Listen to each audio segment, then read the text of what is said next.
বিসমিল্লাহির রহমানির রহিম। পরম করুণাময় ও অসীম দয়ালু আল্লাহর নামে শুরু। ومن أحسن قولا ممن دعا إلى الله وعمل صالحا وقال إنني من المسلمين।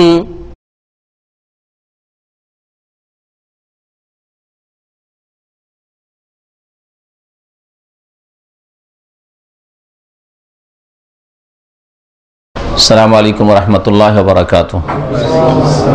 বিসমিল্লাহির রহমানির রহিম। আলহামদুলিল্লাহি রাব্বিল আলামিন ওয়াস সালাতু ওয়াস সালামু আলা সাইয়্যিদিল মুরসালিন নবিয়িনা মুহাম্মদ ওয়া আলা আলিহি ওয়া সাহবিহি আজমাইন ওয়া মান তাবি'আহুম বিইহসানিন ইলা ইয়াউমিদ্দিন, আম্মা বা'দ। ফাকাদ ক্বালা আল মুআল্লিফ রাহিমাহুল্লাহু তাআলা বাবু মা জাআ আন্না সাবাবা কুফরি বানি আদম ওয়া তারকিহিম দীনাহুম হুয়াল গুলু ফিস সালিহিন ওয়া কওলিল্লাহি আযজা ওয়া জাল ইয়া আহলাল কিতাবি লা তাগলু ফি দীনিকুম।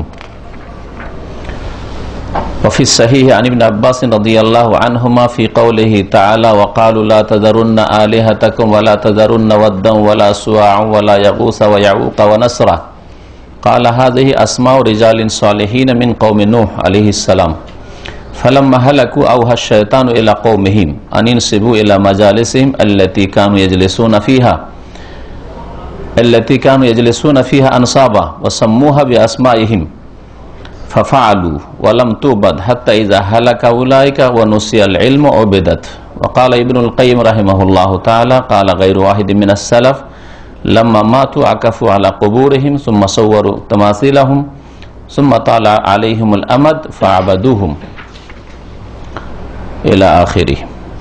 আল্লাহ পাকের সমস্ত প্রশংসা যে আল্লাহ পাক রব্বুল আলামিন একক, যার কোনো শরীক নেই। সমস্ত ভালো গুণ তার জন্য, সমস্ত ত্রুটি থেকে মুক্ত একমাত্র আল্লাহ পাক রব্বুল আলামিন। সালাত এবং সালাম নাযিল পেয়ে নবী মুহাম্মদ রাসূলুল্লাহ সাল্লাল্লাহু আলাইহি সাল্লামের উপর, যাকে আল্লাহ পাক রব্বুল আলামিন তৌহিদ নিয়ে পাঠিয়েছিলেন। আর তৌহিদের দাওয়াত দিয়ে তিনি দ্বীন ইসলামের দাওয়াত শুরু করেছেন। তৌহিদ যার ঠিক হয়ে যাবে সেই ব্যক্তি আল্লাহ পাকের রহমত অবশ্যই পাবে।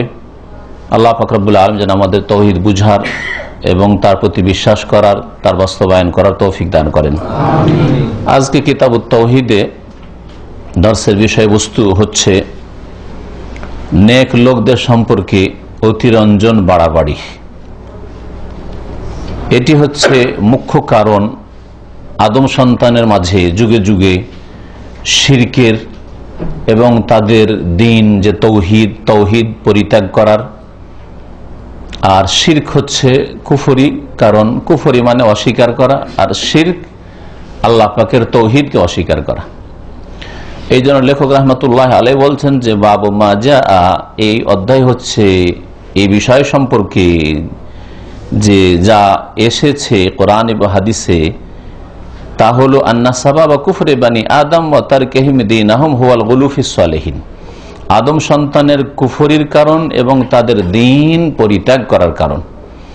আদম সন্তানের কুফরির কারণ মানে তৌহিদকে অস্বীকার করার কারণ। তারা তৌহিদকে অস্বীকার করে শিরকে লিপ্ত হয়েছে। এই জন্য শিরকে এখানে লেখক রহমতুল্লাহ আলাইহি কুফরি বলে আখ্যায়িত করেছেন। আর যেই ব্যক্তি তৌহিদ ছেড়ে দিল, শিরকে লিপ্ত হলো, যে ব্যক্তি শিরকে লিপ্ত হলো সেই ব্যক্তি তৌহিদ ছেড়ে দিল। আর তৌহিদ ছেড়ে দেওয়াই তাদের দ্বীন ছেড়ে দেওয়া, কারণ তৌহিদবিহীন দ্বীন হয় না। যদিও দ্বীনের বহু কাজই করুক বা সবগুলি কাজই করুক, কিন্তু দ্বীনের মৌলিক বিষয় যার ওপর দ্বীনের ভিত্তি রয়েছে তা হচ্ছে আল্লাহ পাকের একত্ব তৌহিদ। আল্লাহ পাকের একত্বই যদি না থাকে তার রুবুবিয়তের ক্ষেত্রে, তার কাজে, তার ইবাদত বন্দেগীর ক্ষেত্রে, তার নাম গুণাবলী আসমা সিফাতের ক্ষেত্রে, তাহলে আর দ্বীনের কি থাকলো? সেই দ্বীন শিরকি দ্বীনে পরিণত হইল। এই জন্য লেখক রহমতুল্লাহ আলাইহি বলেছেন যে নেক লোকদের সম্পর্কে, নেক লোক বলতে আম্বিয়া রসুলগণ হইতে পারেন, সবচেয়ে বেশি নেক মানুষ তারা, আর তারা মানুষ ছিলেন। আর নেক মানুষ আম্বিয়া রসুলগণ ছাড়া অন্যরা সিদ্দিকিন, শুহাদা, সালেহিন, যাদেরকে সাধারণ ভাষায় অলিয়া উলিয়া বলা হয়, আম্বিয়া এবং আউলিয়া, নবী ওয়ালিগণ সম্পর্কে অতিরঞ্জন বাড়াবাড়ি করতে গেলে, অতি ভক্তি দেখাতে গেলে কি হতে পারে? এটাই এক সময় আদম সন্তানের শিরকের, কুফরির এবং আসল দিন পরিত্যাগের কারণ হইতে পারে। যুগে যুগে মানব সমাজ শিরকে লিপ্ত হয়েছে, কুফরি করেছে, দিনকে ত্যাগ করেছে। কি কারণে? তার কারণ হচ্ছে আল্লাহ পাকের নেক বান্দাদের সম্পর্কে, আম্বিয়া রসুলগণ সম্পর্কে, ওলিয়া উলিয়া সম্পর্কে, সিদ্দিকিন শাহাদা সালেহিনদের সম্পর্কে বাড়াবাড়ি করা। যখনই বাড়াবাড়ি করতে গেছে যে আল্লাহ পাকও বলেননি, এত বড় মর্যাদা আল্লাহ দেননি, রাসূলুল্লাহ সাল্লাল্লাহু আলাইহি ওয়াসাল্লাম এই কথা বলেননি, বা যুগে যুগে আম্বিয়া রসুলগণও বলেননি যে আম্বিয়া রসুলগণের এত বড় মর্যাদা রয়েছে যেখানে আল্লাহর শরীক হয়ে যায়, ওলিয়া উলিয়াগণের এত ক্ষমতা রয়েছে যে আল্লাহর কাজ করে দিতে পারে, এসব কথা বলেননি। যেসব কথা আল্লাহ পাকও বলেননি তাদের শানে, আর তার রাসূল সাল্লাল্লাহু আলাইহি ওয়াসাল্লাম বা অন্যান্য আম্বিয়া কেরামও বলেননি, সেসব কথা যদি তাদের শানে বাড়াতে গিয়ে, তাদের অতিভক্তি দেখাতে গিয়ে, তাদের শ্রদ্ধা সম্মান পেশ করতে গিয়ে বলা হয়, করা হয়, এটা হচ্ছে গুলু, বাড়াবাড়ি। গুলুর অপর নাম আরবিতে ইফরাত, সীমা ছড়িয়ে যাওয়া। যতটা সীমানা রয়েছে সীমানা ছড়িয়ে যাওয়া কে ইফরাতও বলা হয়, গুলু বলা হয়। এই মর্মে লেখক কয়েকটি আয়াত নিয়ে এসছেন আর হাদিস নিয়ে এসছেন। বলছেন যে এই মর্মে মহান আল্লাহর বাণী সূরা নিসার আয়াত নম্বর 171 রয়েছে, ইয়া আহলাল কিতাবে লা তাগলু ফি দীনিকুম, হে আহলে কিতাব। আহলে কিতাব কাকে বলা হয়? হে কিতাব ধারণকারীরা। কিতাব ধারণকারী কাদেরকে বলা হয়েছে কোরআনের ভাষায়? ইহুদি এবং খ্রিস্টানদেরকে বলা হয়েছে। কোরআনে কারীমে তো আল্লাহ পাকের কিতাব, তো শাব্দিক অর্থে তো আমরাও তো কিতাব বলা, আমরা কিতাব কি ধারণ করি না? মুসলিম উম্মতের কাছেও তো কিতাব রয়েছে, কিন্তু উম্মতে মুসলিমাকে, মুসলিম মুমিনদেরকে, রাসূলুল্লাহ সাল্লাল্লাহু আলাইহি ওয়াসাল্লামের এই শেষ উম্মতকে আহলে কিতাব বলা যাবে না। কারণ আহলে কিতাবের শাব্দিক অর্থ ফিট হইলেও পারিভাষিক অর্থ হচ্ছে আহলে কিতাব মানে নবী করিম সাল্লাল্লাহু আলাইহি সাল্লামের নবুয়তের আগমনের পূর্বে যেসব জাতির নবীদেরকে কিতাব দেওয়া হয়েছে, আর ওই সব নবীর অনুসরণের দাবিদার যারা। আর এই ক্ষেত্রে দুটো জাতি শুধু মানব জাতির ইতিহাসে বাকি আছে, দুনিয়াতে মজুদ আছে, আর বাকি আগের অন্যান্য নবীগণের উম্মতরা নিশ্চিহ্ন হয়ে গেছে। নূহ আলাইহিস সালামের উম্মত নেই কেউ, ইব্রাহিম আলাইহিস সালামের উম্মত বলে কেউ নেই, তাই না? অন্যান্য নবী রাসূলগণের কেউ উম্মত নেই, একমাত্র মূসা আলাইহিস সালামের অনুসরণের দাবিদার। অনুসরণের দাবিদার কেন বলছি? যে তারা মূসা আলাইহিস সালামের অনুসারী নয়। ইহুদিরা মূসা আলাইহিস সালামের আসল অনুসারী নয়, কিন্তু দাবি করে যে আমরা তাওরাত মানি, আমরা মূসা আলাইহিস সালামের উম্মত। এই জন্য দাবিদার বললাম। দাবি একটা জিনিস আর বাস্তবে অনুসারী হওয়া আলাদা জিনিস।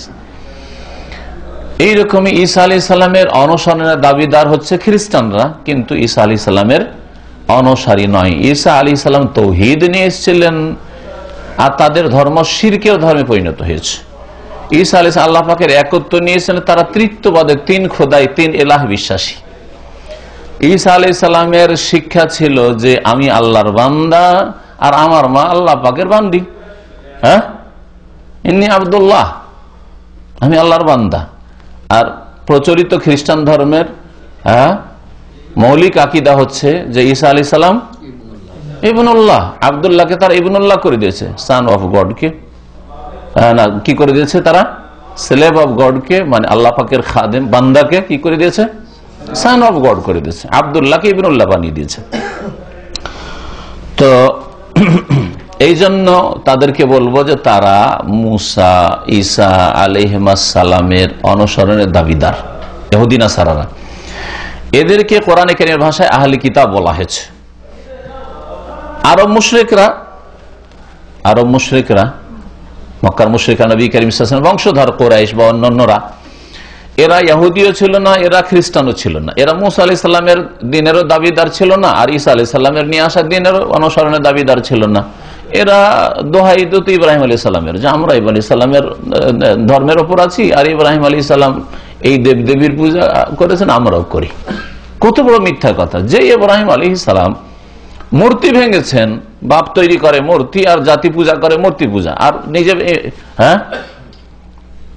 মূর্তি ভেঙেছেন। সে ইব্রাহিম আলাইহিস সালাম সম্পর্কে মিথ্যা অপবাদ দিয়েছিল যে এটা হচ্ছে ইব্রাহিমের ধর্ম, অথচ নবী করিম সাল্লাল্লাহু আলাইহি সাল্লামের জামানার মাত্র 300 বছর আগে মক্কায় শিরিক শুরু হয়েছে। 300 বছর আগে যদি জানতো কোনো শিরিক ছিল না, কোনো মূর্তি পূজা ছিল না মক্কাতে। এই 300 বছর ধরে এরা মূর্তি পূজারী হয়েছে। এদেরকে আল্লাহ পাক আহলে কিতাব বলেন, এদেরকে মুশরিক বলেছেন। কোরআনে কারিমে কয়েকটা জাতির কথা আল্লাহ পাক বর্ণনা করেছেন। এক হচ্ছে আহলে কিতাব ইহুদি নাসারাদের কথা, আর একটা হচ্ছে মুশরিকিন পৌত্তলিক, যাদেরকে আল্লাহ বলেছেন মুশরিক, এদের কথা। ইয়া আইয়ুহাল্লাযীনা আমানু ইন্নামা মুশরিকুনা নাজাস, মুশরিক বলেছেন আল্লাহ বহু আয়াতে। মুশরিকিনদের কথা বলেছেন মা কানা ইব্রাহিম ইয়াহুদিয়া ওয়ালা নাসরানিয়া, তো ইহুদি নাসারার কথা আল্লাহ বলেন ওয়ালাকিন কানা হানিফা মুসলিমা ওয়া মা কানা মিনাল মুশরিকিন, মুশরিক ছিলেন না। তা মুশরিক ইহুদি নাসারা, আর আরেকজন হচ্ছে মুসলিম, হানিফা মুসলিম। ইব্রাহিম আলাইহিস সালাম হানিফ মুসলিম ছিলেন, আল্লাহর একনিষ্ঠ বান্দা, আল্লাহ অভিমুখী, হানিফ আর মুসলিম ছিলেন তিনি। তো মুসলিমদের কথা বর্ণনা করা হলো আয়াতে, মুশরিকদের কথা বলা হলো, আর ইহুদির কথা বলা হলো, খ্রিস্টানের কথা বলা হলো, তাই না? আর একটা দলের কথা কোরআনে কারীমে আল্লাহ বয়ান করেছেন, সেই দলটার নাম জানেন? মুনাফিক। মুনাফিক, কপট মুনাফিক, একটা দল যুগে যুগে থেকেছে, থাকবে। মুনাফিকদের কথা আল্লাহ পাক রব্বুল সূরা বাকারার শুরুতেই যদি জানো মিনান নাস মান ইয়াকুলু আমান্না বিল্লাহ, এখান থেকে আল্লাহ পাক মুনাফিকদের বেশ কয়েকটা আয়াতে মুনাফিকদের কথা বলেছে। এটি সূরায় রয়েছে কোরআনে কারীমে, সূরা মুনাফিকুন বলে। আর মাজুস এরা মুশরিকদের অন্তর্ভুক্ত। আগুনের পূজা করুক, আর দেবদেবীর পূজা করুক, আর কবর মাজারের পূজা করুক, আর গাছের পূজা করুক, আর নদী গঙ্গা যমুনার পূজা করুক, আর নীল ফোরাতের পূজা করুক, সবগুলি মুশরিক, সবগুলি মুশরিক। বুদ্ধিস্ট হোক, আর হিন্দু হোক, আর শিখ হোক, এগুলি সব হচ্ছে মুশরিক। এরা সব মুশরিক, এই নামের মধ্যে আসবে। এরা কিতাব ধারণকারী, আহলি কিতাব নয়। তাহলে মুশরিকদেরকে আহলি কিতাব আমরা বলবো না। আহলি কিতাব কাকে বলবো? ইহুদি এবং খ্রিস্টানদেরকে, কোরআনের ভাষায়। এটা হচ্ছে কোরআনের পরিভাষা। আল্লাহ পাক বিশেষ করে আহলি কিতাবকে সম্বোধন এই জন্য করেছেন যে আহলি কিতাব ইহুদি নাসারাদের কাছে ধর্মের কিছু জ্ঞান ছিল অবশিষ্ট, যদিও মিক্সচার, হক বাতিলের মিক্সচার ছিল, হক স্পষ্ট ছিল না, কিন্তু ওই কিতাবগুলিতে কি ভালো কথা কিছু আছে।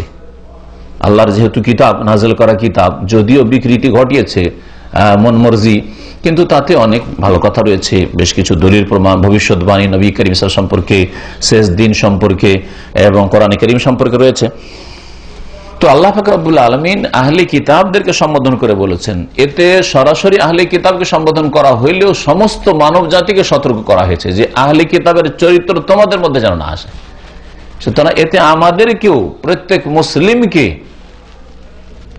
যেন বলা হয়েছে, দেখো আহলে কিতাবরা যে কাজগুলি করেছে তোমরা করবে না, ইহুদি নাসারা যেই গর্তে ঢুকেছে সেই গর্তে ঢুকবে না। নবী করিম সাল্লাল্লাহু আলাইহি সাল্লাম এই কঠোরভাবে সতর্ক করেছেন।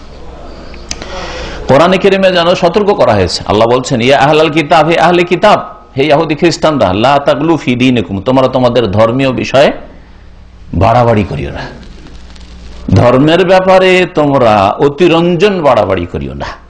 এই হলো কোরআনে কারীমের আয়াত। আর এই আয়াত থেকে আমরা যা জানতে পারলাম সেটা বলবো। আর এই অধ্যায় লেখক রহমতুল্লাহ আলাই কিতাবুত তাওহীদ এই জন্য নিয়ে এসছেন যে এর পূর্বে প্রথম শুরু করেছেন কিতাবুত তাওহীদে, তাওহীদের বিভিন্ন শাখা প্রশাখা বিষয়গুলি নিয়ে, আর তারপরে তাওহীদ বিপরীত যে শিরকগুলি মানুষ করে থাকে সেই শিরকগুলির কথা উল্লেখ করেছেন। বিশেষ করে যারা কবর পূজা করে থাকে, কবরে সিজদা করে থাকে, কবরে মান্নত করে থাকে, কবরে যেন জবাই করে থাকে, এইসব আলোচনাগুলি এসছে, তাবিজ তোমার ইত্যাদি আলোচনাগুলি এসছে।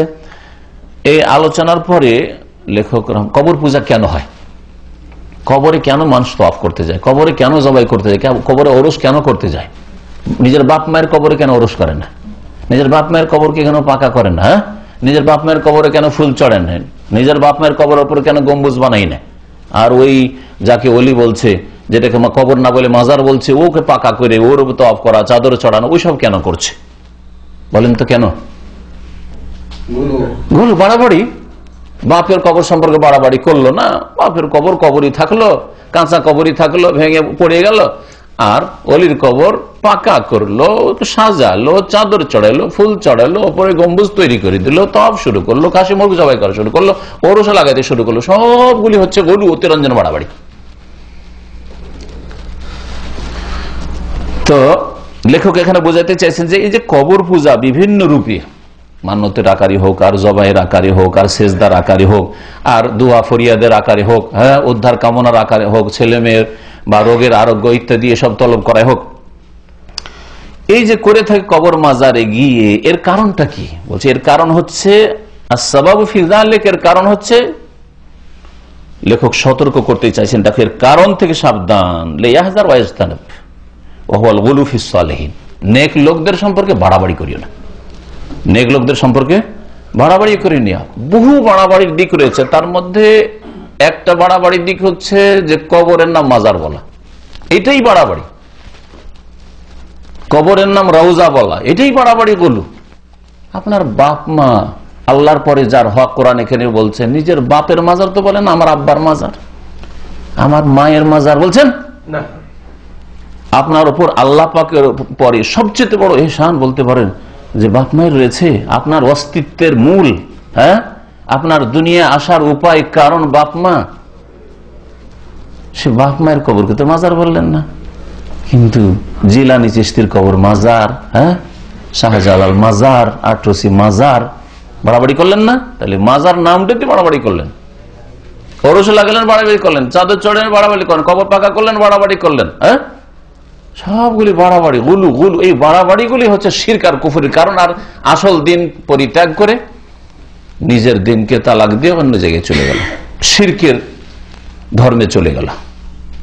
তো গুলু বাড়াবাড়ি করতে গিয়ে মানব জাতি যুগে যুগে শিরকে লিপ্ত হয়েছে। লেখক এ কথা বলতে চেয়েছেন এই অধ্যায় থেকে বা এই আয়াত থেকে যা জানতে পারলাম যে কোনো ব্যক্তি হোক অথবা কোনো কর্ম হোক, ব্যক্তির ক্ষেত্রে হোক আর আমল কর্মের ক্ষেত্রে হোক, শরীয়তে বাড়াবাড়ি নিষেধ। আল্লাহ বলছেন তোমাদের ধর্মের ক্ষেত্রে বাড়াবাড়ি করিও না। আর ধর্মীয় ব্যক্তি সম্পর্কে বাড়াবাড়ি করবেন না। এখন একজন আলেমের দিন, সেজন্য পায়ে চুমা দেবেন, বাড়াবাড়ি। শ্রদ্ধা ছিল যে সালাম দেন, অন্তর থেকে মহব্বত করেন, মুসাফা করেন, দীর্ঘদিন পরে দেখা সাক্ষাৎ হচ্ছে, সফর থেকে গেছেন, মুআনাকা করেন, ইত্যাদি ইত্যাদি। ভালো মানুষদেরকে ভালোবাসেন, কিন্তু পায়ে চুমা দেবেন, এইগুলো বাড়াবাড়ি হলো। এইভাবে যে কোনো শিরক আর বিদআতের কারণই হচ্ছে বাড়াবাড়ি।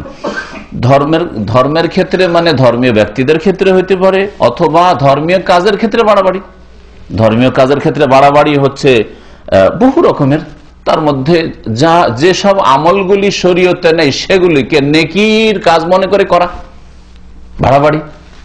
আল্লাহ পাক রব্বুল আলামিন উদাহরণস্বরূপ দুটো ঈদ দিলেন, ঈদ উল ফিতর, ঈদ উল আযহা, আপনি 3 ঈদ করলেন, ঈদ মিলাদুন নবী, যেগুলো বাড়াবাড়ি করলেন আপনি।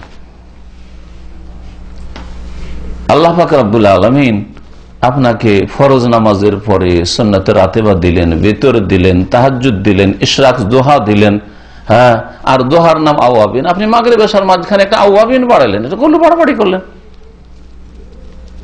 আওয়াবিন নামাজ মাগরিব এশার মাঝখানে কোন হাদিসে আছে বলেন তো দেখি? আল্লাহ পাক রব্বুল আলামিন তার রাসূল সাল্লাল্লাহু আলাইহি সাল্লাম দুরূদ দিলেন, দুরূদ ইব্রাহিমী অথবা নবী করিম সাল্লাল্লাহু আলাইহি ওয়াসাল্লাম নাম আসলে সাল্লাল্লাহু আলাইহি ওয়াসাল্লাম, আপনি দুরূদের তাজ বাড়াইলেন, দুরূদে মাহি, তুনাজ্জিনা, আর কত কি বাড়াইলেন আপনি। হ্যাঁ, আল্লাহ পাক কোরআনে কারীমে ইউনূস আলাইহিস সালামের দোয়া দিয়েছেন, ওর পরিমাণ নির্ধারণ করেননি। হ্যাঁ, আপনার বালা মুসিবত এসছে, ইচ্ছা মতো পড়ে যান, যতটা হয় পড়ে যান, বিনা অঙ্ক কষার কোনো প্রয়োজন করেন না। না, খতমে ইউনূস নাম দিলেন, 100 একবার পড়তে হবে মজলিসে, বাড়াবাড়ি করলেন আপনি, সুতরাং আপনি বিদআতে লিপ্ত হলেন। তো বাড়াবাড়ির প্রথম যেটা পরিণতি, সেটা কমের পক্ষে বিদআতে লিপ্ত হবে। যে অতিরঞ্জন বাড়াবাড়ি করবে ধর্মীয় ব্যক্তি সম্পর্কে অথবা ধর্মীয় কাজকর্ম আমল সম্পর্কে, সে বিদআতে লিপ্ত হবে। আর এই বিদআত ধীরে ধীরে কি করে? মানুষকে শিরকে লিপ্ত করে। সে কবর মাজারের ক্ষেত্রে হোক, আর জীবিত ব্যক্তির ক্ষেত্রে হোক, মৃত ব্যক্তির ক্ষেত্রে হোক, অথবা যে কোনো আমলের ক্ষেত্রে হোক, বাড়াবাড়ি করলেই মানুষ কি হয়? গুমরাহ হয়, ধর্মের নামে গুমরাহ হয়। আর ধর্মের নামে যারা গুমরাহ হয়, হয় শিরককারী না হয় বিদআতকারী। শিরককারী না হয় বিদআতকারী। এরই অন্তর্ভুক্ত হচ্ছে যে জিহাদের নাম ব্যবহার করে মুসলিমদের খুন করা। হ্যাঁ, কাফের সম্পর্কে তো কখনো চিন্তা করার সময় হলো না, মুসলিমকে খুন করা শুরু করলো। দেশের মুসলিম, হ্যাঁ মানব রচিত বিধান, ঢাল হার সব কাফের, মারো, যেখানে সেখানে বম ব্লাস্টিং করা। এই যে ফতুয়াবাজি সন্ত্রাসীদের, এটা জেহাদ না, এটা হলো কি ধর্মের ক্ষেত্রে, ধর্মীয় আমলের ক্ষেত্রে দোহাই পড়লো জেহাদের, কিন্তু আসলে জেহাদ না, এটা হচ্ছে সন্ত্রাস, এটা হচ্ছে ফাসাদ সৃষ্টি করা, এটা হচ্ছে ফাসাদ সৃষ্টি করা। আল্লাহ পাক ফাসাদকে হারাম করেছেন কঠোর ভাবে। আর এর অপর নাম হচ্ছে ফিতনা। ওয়াল ফিতনা তো আসাদ্দু মিনাল কতল, আল্লাহ বলেছেন খুন করার চাইতে ফাসাদ সৃষ্টি করা, ফিতনা করা বেশি কঠোর অপরাধ।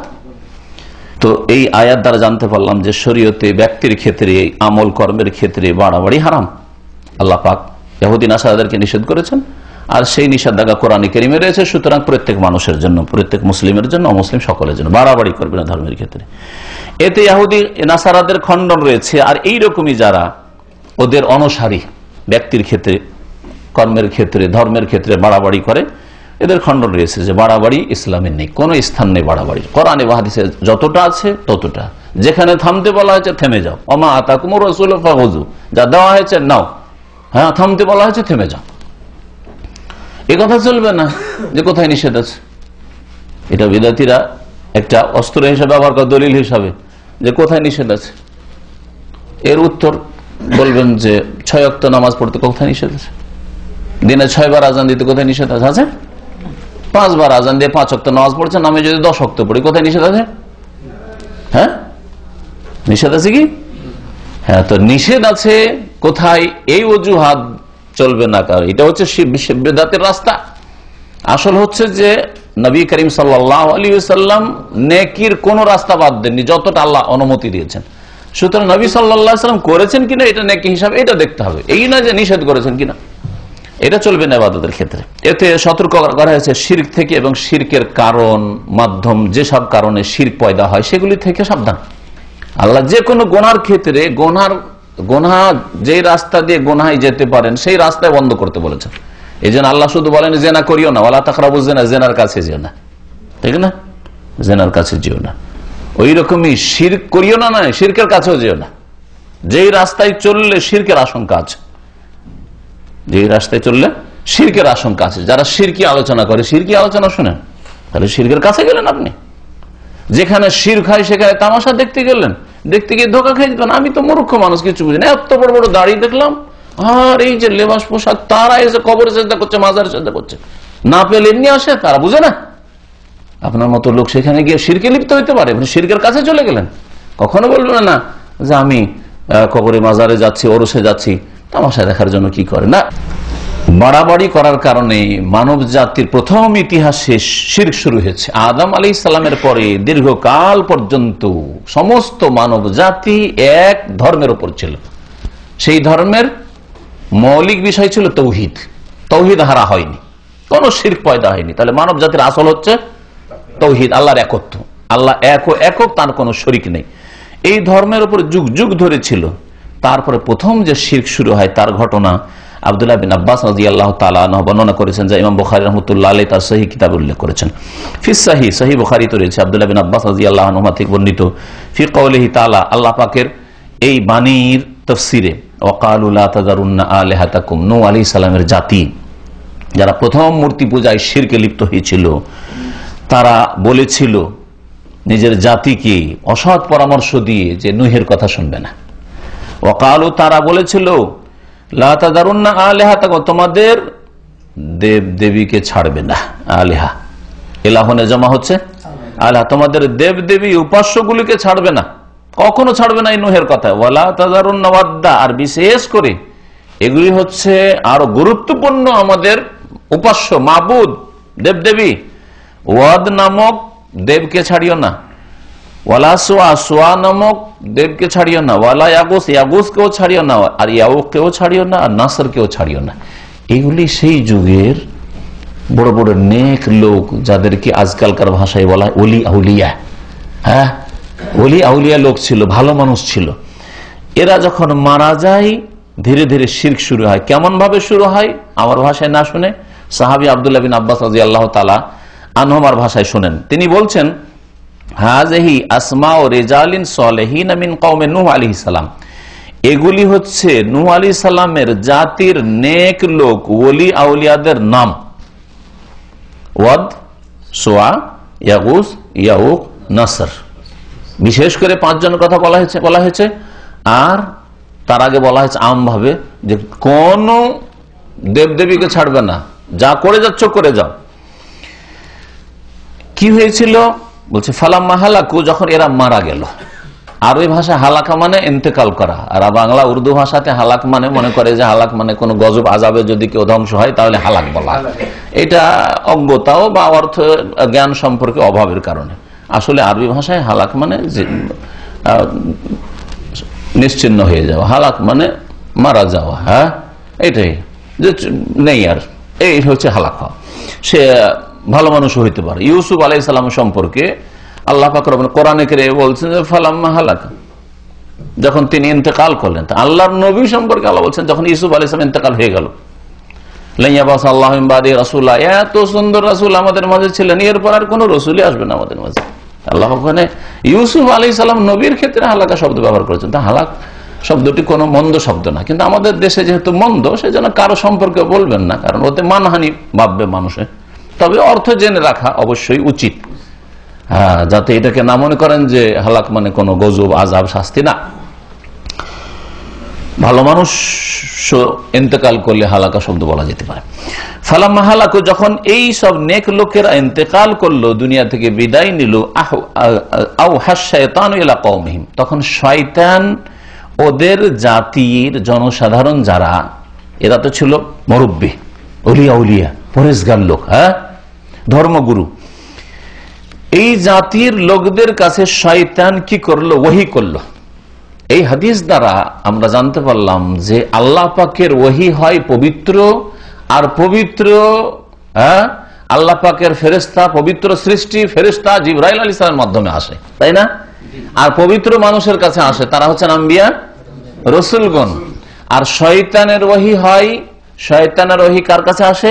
খারাপ লোকদের কাছে আসে, গণকের কাছে, চাটুকরের কাছে, কুচরিত্রের মানুষের কাছে, যারা শিরক বিদআত করে তাদের কাছে, নতুন নতুন কাজ করছে ধর্মের নামে, ওদের কাছে। তাহলে এগুলো কে শিখালো? বলছে শয়তানের ওহী। এই হাদিস কি বলছে? শয়তানের ওহী। আর কোরআনে কারীমে আল্লাহ বলছেন, কোরআনে কারীমেও আল্লাহ পাক রব্বুল আলামিন একটি আয়াত ইরশাদ করেছেন, ওয়া ইন্নাশ শায়াতিনা লা ইউহুনা ইলা আউলিয়াহিম, আর নিশ্চয় শয়তান ওহী করে, শয়তান ওহী করে নিজ বন্ধুদের কাছে। শয়তানের যারা বন্ধু তাদের কাছে শয়তান ওহী করে। আর আল্লাহ পাকের বন্ধু যারা আম্বিয়া রাসূলগণ, আম্বিয়া রাসূলগণের কাছে আল্লাহ পাকের ওহী হয়ে থাকে। আর আল্লাহ পাকের ওহী হচ্ছে হক, আর শয়তানের ওহী হচ্ছে বাতিল। শয়তান কি ওহী করলো? তাহলে বাতিল ওহী করলো। হ্যাঁ, তাওহীদের ওহী করবেন, তাওহীদের পরামর্শ দিবেন না। এখানে ওহী মানে হচ্ছে শিক্ষা দেওয়া, ইশারা ইঙ্গিত করা, ওয়াসওয়াসা কুমন্ত্রণা দেওয়া, এগুলি হচ্ছে। সে মানুষের রূপ ধরে এসে হইতে পারে, অথবা অন্তরে খারাপ কুমন্ত্রণা দিয়ে হইতে পারে। ওই জাতিকে শয়তান ওহী করলো কি, যে আনিন সেবু এলা মাজালিসহিম, তাদের মজলিসগুলিতে, যেখানে এই নেক লোকেরা ওলি আউলিয়াগুলি বসতেন, ওখানে তোমরা কি করো? তাদের প্রতিমূর্তি দাঁড় করে নাও। নাসাবা আনসা মানে দাঁড় করা। আল্লাতী কানু ইয়াজলিসুনা ফিহা আনসাবান, যেই সব জায়গাগুলিতে এরা বসতেন, ওই জায়গাগুলিতে কি করো? তাদেরই প্রতিমূর্তি তৈরি করে, কাছাকাছি ছবি অঙ্কন করে ওখানে দাঁড় করে দাও, পাথর দিয়ে, মাটি দিয়ে। ওয়াসাম্মুহা বিআসমাইহিম, আর ওদের নামে নামকরণ করো।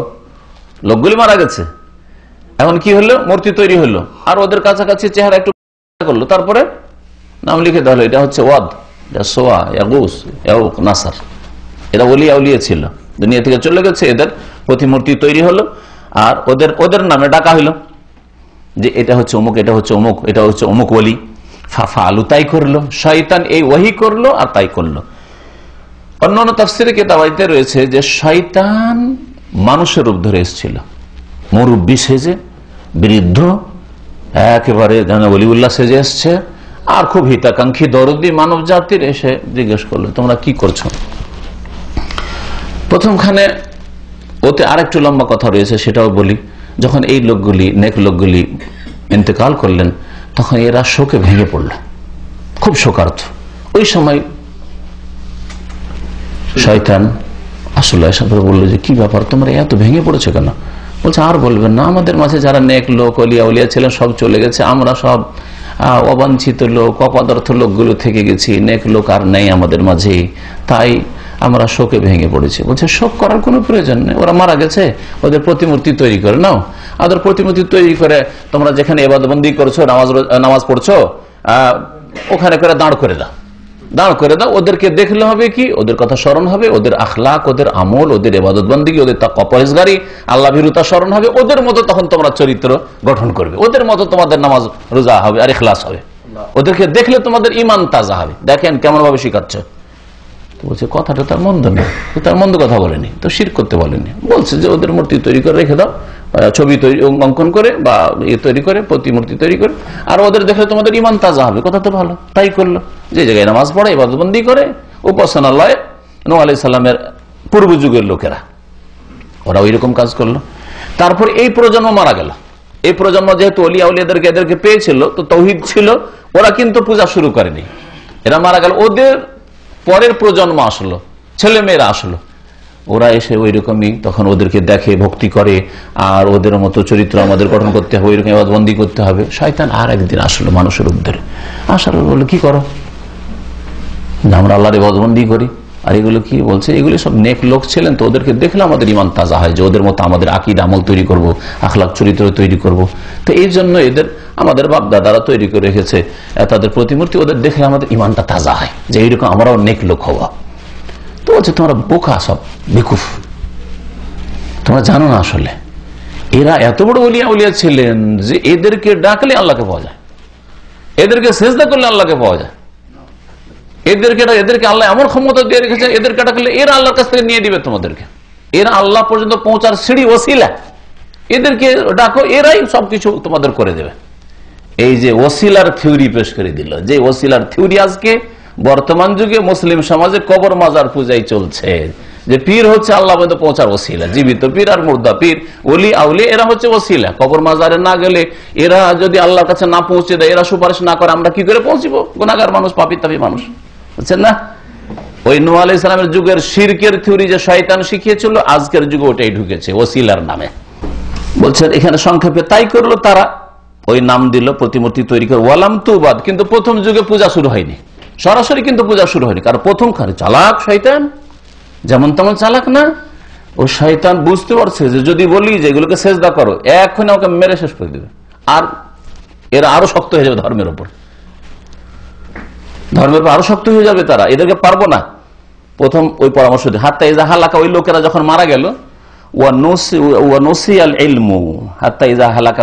প্রথম যুগের মানুষরা যারা ওই নেক লোকগুলিকে পেয়েছে যখন মারা গেল, ও নসিয়াল এলমো, আর এলম উঠে গেল, এলম উঠে গেল। আসল শরীয়তের যে এলম, তৌহিদ, সুন্নাত, নবীর আদর্শ কি ছিল, ধর্ম সম্পর্কে সঠিক জ্ঞান তাদের উঠে গেল। ও বেদাত, তখন এগুলির পূজা শুরু হয়ে গেল। ওইভাবে শয়তান চক্রান্ত করে আগামী প্রজন্মকে এরা এতে এই মূর্তি পূজাতে লাগিয়ে দিল। ইমাম ইবনুল কাইয়িম রাহমাতুল্লাহ আলাইহি বলছেন যে এর সাথে সাথে আর এক রকমের শিরক শুরু হয়েছিল, বরং ওইটা দিয়েই শুরু হয়েছিল নেক লোকের পূজা। কালা গায়রু ওয়াহিদ মিনাস সালাফ, বলছেন সালাফে সালেহিনদের একাধিক ব্যক্তি বলেছেন। সালাফের প্রথম সারির লোকেরা হচ্ছেন সাহাবায়ে কেরাম, তারপরে তাবেঈন, তাবা তাবেঈন, আইম্মায়ে কেরাম, তারা অনেকে বলেছেন, গায়রু ওয়াহিদ মানে অনেকে, কি বলেছেন? লাম্মামাতু, এই নেক লোকেরা, ওয়াদসুয়া, ইয়াগুস, ইয়াউক, নাসর, এই লোকেরা যখন মারা গেল, আকাফু আলা কবরিহিম, তাদের কবরে এরা অবস্থান করা শুরু করলো। আজকাল উর্দু ভাষায় ভারত পাকিস্তানে কবরের মোজাবির বলে, কবরে যে বসে থাকে যে সব কবরের খাদেমরা, মাজারের খাদেমরা, এদেরকে মোজাবির বলা হয়। তো এই মোজাবির, এই এতেকাফ, আকাফু মানে মোজাবির হয়ে বসলো, কবর নিয়ে বসলো, যে কবর এখানেই থাকবো, ওলি আউলিয়ার কবরের কাছেই থাকবো, এদেরকে ভক্তি করলে, এদের কবরকে ভক্তি করলে আল্লাহকে পাবো। এই প্রথম কবরের কাছে বসা শুরু হলো, দাফন করে যে চলে আসবেন না, কবরের কাছে বসে আছে।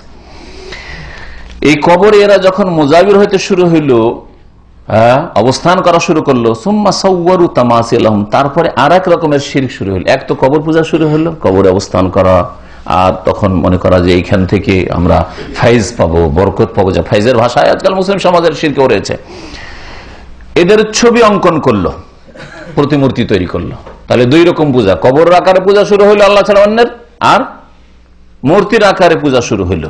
তো প্রাচীন যুগে এই দুই রকমের শিরক শুরু হয়েছে। আজকাল মুসলিম সমাজের লোকেরা মনে করে যে মূর্তি পূজাটাই শুধু শিরক, এত বড় অজ্ঞতা। অথচ স্পষ্ট সহিহ বুখারীতে রয়েছে যে এই ক্ষেত্রেও রয়েছে, আর একটা ক্ষেত্রে রয়েছে, ওই হাদিস সহিহ বুখারীতে রয়েছে যে উম্মে সালামা রাদিয়াল্লাহু তাআলা নবী সাল্লাল্লাহু আলাইহি ওয়াসাল্লামের বিবি হিজরত করে যখন হাবশা থেকে আসলেন, বললেন যে হাবশায় যে গির্জাগুলি দেখে আসলাম খ্রিস্টানদের, ওতে দেখলাম যে এরকম ছবি অঙ্কন করা আছে দেয়ালে গির্জার, তাই দেখলাম।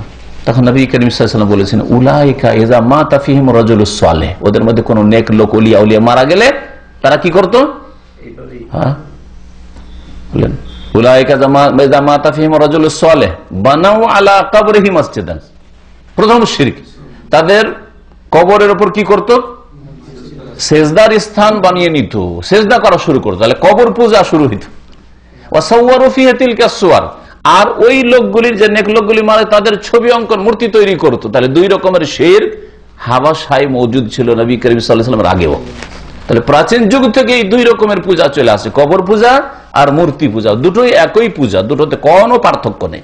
বলছেন ইবনে কাইয়িম রাহমাতুল্লাহ আলাইহি যে অনেক সালাফগণ বলেছেন যে এই লোকেরা ইন্তেকাল করলে তাদের কবরে এরা অবস্থান করা শুরু করলো, তাদের ভক্তরা, আর ওদের ছবি অঙ্কন করলো। সুম্মা তাআলা আলাইহিমুল আমাদ, তারপরে দীর্ঘ সময় অতিক্রম করে গেল, অনেক যুগ চলে গেল, আর এলম উঠে গেল। এলম উঠে গেলে মানুষ অন্ধকারে নিমজ্জিত হয়ে যায়, তখন আর অন্ধকারে যেমন কিছু খুঁজে পায় না যে কোন দিকে কি আছে না আছে, ঠিক না? ওই রকম কোথায় তৌহিদ, কোথায় শিরক, কোথায় বিদআত, কিচ্ছু জানার উপায় নেই। ফাআবাদুহুম, তখন তারা এদের পূজা শুরু করলো, এই ওলি আউলিয়াদের পূজা শুরু করলো। কেন পূজা শুরু করেছিল? অতিরঞ্জন বাড়াবাড়ি। এই লোকগুলি সম্পর্কে অতিরঞ্জন বাড়াবাড়ি যদি না করতো তাহলে এই মূর্তি পূজা বা কবর মাজার পূজা শুরু হতো না। এই হাদিস দ্বারা স্পষ্ট হয় যে নেক লোকদের সাথে বাড়াবাড়ি করলে শিরকে লিপ্ত হয় মানুষ, আর ধর্ম ত্যাগ করে। এইরকমই সতর্ক করা হয়েছে এতে ছবি অঙ্কন থেকে বিনা প্রয়োজনে। হ্যাঁ, তারপরে ঘরে মূর্তি রাখা, কোনো কিছুর, সে পাথরের হোক অথবা অন্য কিছুর হোক, মূর্তি তৈরি রাখা, বিশেষ করে যা বড় ব্যক্তিত্ব তাদের ছবি রাখা, এতে বেশি বিপদ রয়েছে। ছোট বাচ্চাদের ছবিতে এত খাতরা নেই, শিরকের আশঙ্কা নেই, যত আশঙ্কা রয়েছে কোন আলেম, কোন শেখ, কোন ইমাম, কোন পীর, তাদের ছবিতে। এই জন্য বাপ দাদার ছবিতে বেশি ফিতনা রয়েছে। ছেলের ছবির পূজার আশঙ্কা কম, কিন্তু যদি বেঁধে ছবি বাঁধিয়ে, এটা আমার আব্বার ছবি, এটা আমার দাদার ছবি, আমার আব্বা বেঁধে রেখে গেছে, এটা আমাদের রাষ্ট্রপতির ছবি, এটা হচ্ছে আমাদের প্রধানমন্ত্রীর ছবি, এটা হচ্ছে আমাদের জাতির পিতার ছবি, বুঝতে পেরেছেন? এগুলি হচ্ছে শিরকের কারণ। সে ধর্মীয় বড় ব্যক্তিত্ব হোক অথবা দুনিয়ার কোনো বড় ব্যক্তিত্ব হোক, এইগুলোর ক্ষেত্রেই শিরক কুফরি শুরু হয়েছে। সুতরাং বিশেষ করে যারা বড় ব্যক্তিত্ব তাদের ছবি কখনো সংরক্ষিত করে রাখবেন না। এটা ধীরে ধীরে অতিভক্তি, আমাদের শেখের ওস্তাদের ছবি, তো স্বাভাবিক ওস্তাদের সাথে মহব্বত, তো ছবির সাথে মহব্বত, পীর সাহেবের সাথে মহব্বত, পীর সাহেবের ছবির সাথে মহব্বত। এইভাবেই মুসলিম শিরকে লিপ্ত হয়েছে।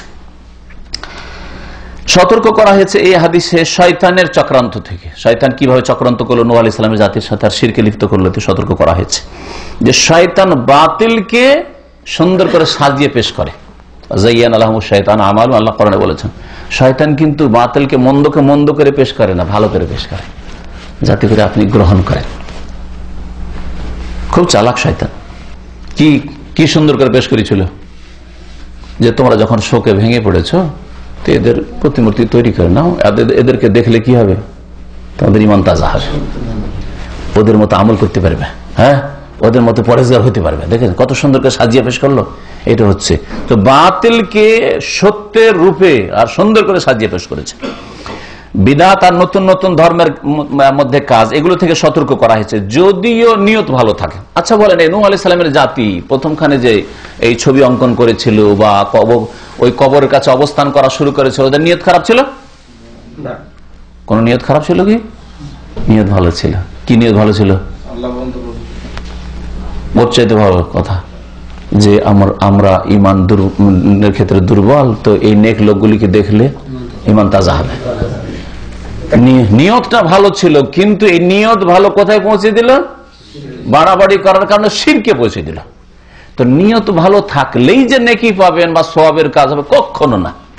নিয়ত ভালো মিলাদিদের, যে 12 রবিউল সারা বছর তো নবীকে স্মরণ করতে পারছি না, একটা দিন তো নবীর মহব্বত পেশ করি, হ্যাঁ একটা দিন তো নবীকে স্মরণ করি। নিয়ত ভালো, কিন্তু নিয়ত ভালো হলেই নেকি পাবে না, বরং যেহেতু বাড়াবাড়ি করলো সেই জন্য গুমরাহি পাবে, হেদায়েত পাবে না। তারপর ধর্মের নামে যারা কোনো কাজ করে, বাতিল কাজ করলে সেটাকে বাতিল মনে করে না, সেজন্য তওবার তৌফিক হয় না। বিদআতের কুপ্রভাব হচ্ছে এটা, যেহেতু ধর্মের নামে হচ্ছে, নেকির আশায় সেজন্য কেউ তওবা করবে না। কিন্তু চুরি, মিথ্যা, আপনি কখনো এটা মিথ্যাকে হালাল মনে করে বা কোনো সওয়াবের কাজ মনে করে মিথ্যা বলেন না, তাই না? চুরি করলেও চোর বুঝে যে খারাপ কাজ করছে, সেই জন্য দ্রুত তওবার সম্ভাবনা রয়েছে। কিন্তু যে বিদআত করে নেকির আশায় করছি, এত এত নেকি পাবো, এরা নেকি থেকে বঞ্চিত, এর নবীর সাথে শত্রুতা রাখে, আর আমরা মহব্বত রাখি, তাই না? আমরা ওলিয়া উলিয়াকে মহব্বত করি, এই জন্য আমরা ওরুস লাগাই, এরা যায় না ওরুসে, মানে এরা ওলিয়া উলিয়ার সাথে দুশ্মনী রাখে, তাই না? তাহলে কি করে তওবার তৌফিক হবে? এই জন্য কবর মাজার পূজা ছাড়া তৌফিক হয় না অধিকাংশ লোকের। এগুলি হচ্ছে শিরকের মাধ্যম, যেগুলি থেকে বেঁচে থাকা ফরজ। এই হাদিস থেকে ইবনে আব্বাস রাদিয়াল্লাহু তাআলা আনহুর আসার থেকে আরো জানতে পারলাম যে ইলমের কত গুরুত্ব, শিক্ষার কত গুরুত্ব। দিন ইসলাম সম্পর্কে কোরআন হাদিসের শিক্ষা যদি থাকে, কেউ আপনার গুমরাহ করতে পারবে না। এই লোকদের যতদিন ইলম ছিল গুমরাহ করতে পারেনি, কিন্তু আগামী প্রজন্ম যখন আসলো, ওয়ানসিয়াল ইলম, কিছুই জানে না ধর্ম সম্পর্কে, ওই আল খাল্লা পড়ে যখন আসলো ওই শয়তান আর বললো যে কি করছো, আরে এরাই তো দিতে পারে তোমাদেরকে, তোমাদের বাপ দাদারা এদের কাছে পেত, শুরু করে দিল পূজা। তারপরে এতে সতর্ক করা হয়েছে অন্ধ অনুকরণ, তাকলিদ থেকে। অন্ধ অনুকরণ কখনো করবেন না। অন্ধভাবে যদি অনুকরণ না করতো ওই শয়তানের, না, এটা তো ধর্মে নেই, এটা তো আমাদের কিতাবে নেই, এটা তো আমাদের নবীর শিক্ষায় নেই। যদি এগুলো পেশ, নবীর দলিল পেশ করতো, তো গুমরাহ করতে পারতো না। কিন্তু হ্যাঁ, যখন মুরব্বী বলছে, মুরব্বীকে আর ভুল বলতে পারে? শয়তানকে মুরব্বী বানিয়ে ফেললা, হ্যাঁ? শয়তান বলে তো তোদের বাপদাদারা তো এদেরকে ভক্তি করে, এদের কাছে পেতরে। তাকলিদ করার কারণে গুমরাহ হয়েছে। তো যে কোনো জাতি কোরআন এবং হাদিসের দলিল বাদ দিয়ে যখন অন্ধ অনুকরণ করবে, ওলিয়া উলিয়া জানতো না, আমাদের আলেম ওলামা জানতো না, এত বড় বড় হুজুররা জানে না কিছু, তাদের লাখ লাখ লোকেরা তাদের ইজতেমাতে আসে, আর তাদের সভায় আসে, তাদের ওয়াজ মাহফিল আসে, তারা বুঝে না। এগুলো হচ্ছে তাকলিদ, এতেই মানুষ গুমরাহ হয়। তারপরের হাদিস দেখেন, সহিহ বুখারীর হাদিস। আন উমর রাদিয়াল্লাহু আনহু, উমর রাদিয়াল্লাহু তাআলা আনহু থেকে বর্ণিত, আন্না রাসূলুল্লাহ সাল্লাল্লাহু আলাইহি ওয়াসাল্লাম قال, রাসূলুল্লাহ সাল্লাল্লাহু আলাইহি ওয়াসাল্লাম বলেছেন, লা তুতরুনি, আমার ক্ষেত্রে তোমরা বাড়াবাড়ি করিও না।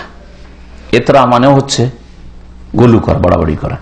কামা প্রশংসায় বাড়াবাড়ি করাকে ইতরা বলা হয়, বিশেষ করে কারো প্রশংসা করতে করতে যতটা নয় ততটা বাড়িয়ে দেওয়া। কামা আতরাতিন নাসারা ইবনা মারিয়াম, যেমন খ্রিস্টানরা মারিয়াম পুত্র ঈসা আলাইহিস সালামকে কি করেছে? বাড়িয়েছে, তার সম্পর্কে অতিরঞ্জন করেছে, আল্লাহর বান্দাকে আল্লাহর সন্তান বানিয়ে দিয়েছে। ইন্নামা আনা আবদুন, দেখো আমি বান্দা ছাড়া কিছু নই। ইন্নামা আনা আবদুন মানে আমি আল্লাহর বান্দা ছাড়া কিছুই নয়, আমি আল্লাহর বান্দা, আব্দুল্লাহ।